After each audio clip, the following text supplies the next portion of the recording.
essential workers. Thank you. Give it up. Just like Danny said, you know, people started using this term essential worker this past year, but you have always been essential workers. Yes. That's right. Everybody gotta eat every day. That's right. Every day. And so just like the hospital is essential to us, our food distribution is essential to us. It's the core. It's the base of our economy. We need nurses. We need people loading trucks. We need everybody, and we need you. And we gotta pay you like we need you, because we do. You are not replaceable. You are not expendable. You are valuable, and you are valued, and we love you. And just like Danny said, that's the solidarity of our actions that are going to get us through. It is sticking together. You know, a lot of people, they talk about my past. I used to be a waitress. My daughter's a waitress. And An unemployed waitress now because of the pandemic. because of the That's where my pandemic, daughter. She was here on the picket line the other day, and she's very upset that I'm standing next to you and she's not here. But you know, here's the thing about restaurants is that, and not all of them, but the one that I worked in, it was right to work. We couldn't have a union. And so we had to experience things like be forced to punch out before your work is done.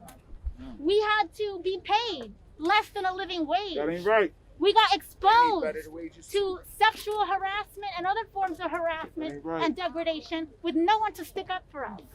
And so what changes that? A union changes that. Yes.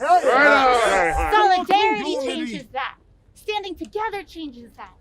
And, you know, Danny talked about how this action is not a coincidence. You know, my heart and my family and in our world, you know, I come from a spiritual family. We don't always believe in just coincidences, right? And so I don't believe that this action started on Martin Luther King Day as a coincidence. Because I thought about what you all are doing today.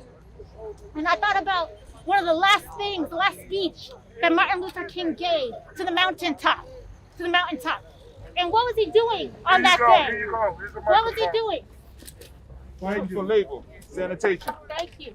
Woo. Thank you. Thank you. Thank you. That's what we need. Now we can hear you. Help her out with that. Help her out. There we go.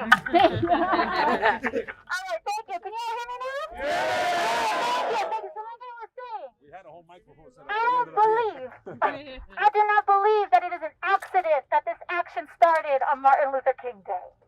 It is not an accident. It's not a coincidence. And I think about one of the last remarks that Martin Luther King gave, and it was a speech called To the Mountaintop.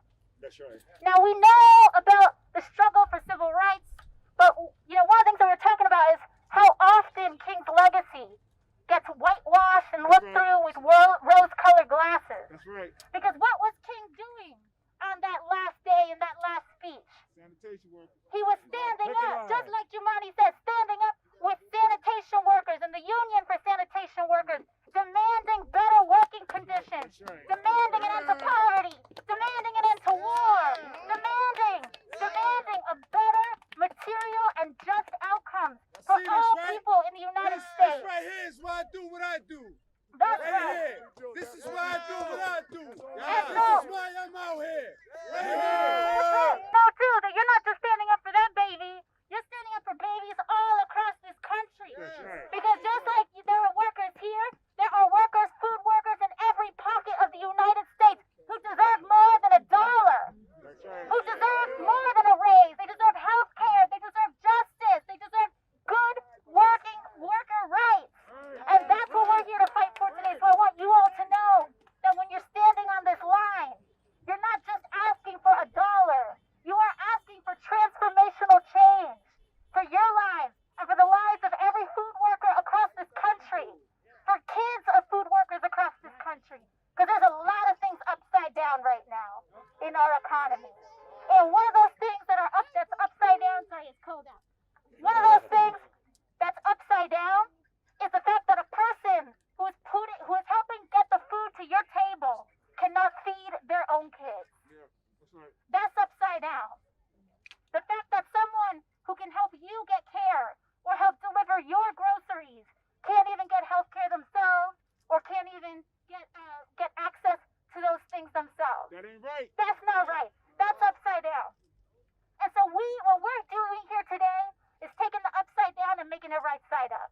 Yes. And the only way we do that, we don't do that with just like a politician like myself. We do that with people and collective struggle together. Together. So I come here to just be here shoulder to shoulder with each of you all. And for all of our workers here, for all of our other unions that are operating in solidarity coming out here, thank you for showing up. And for anybody who might be watching or hearing, who isn't part of you, who's just in the neighborhood, pull up. Pull up. Thank our workers. Bring some hot chocolate. I brought some. We got some Bustelo on deck. It's coming. But we're going to bring more and more and more. And the more we talk about this, the more everybody can put on the pressure so that we not just get a buck, but that we change lives for people across this country. So thank you for doing that work. Thank you. Thank you for putting food on our table. Thank you for loading these trucks. Thank you for making sure that we can be together, feed our families, be a community. And the only way that we do that is if we make sure and continue to make sure that New York City is a Teamster town. And that's what this city is. This city is a Teamster town. New York City is a union town. And that's how we make sure that working people can have a just, dignified life. Because just like we were talking about with King, one of the things that King said is that all labor has dignity. All labor has dignity. And the thing that gives labor dignity is good wages, solid benefits, labor rights, protection from discrimination. All labor has dignity.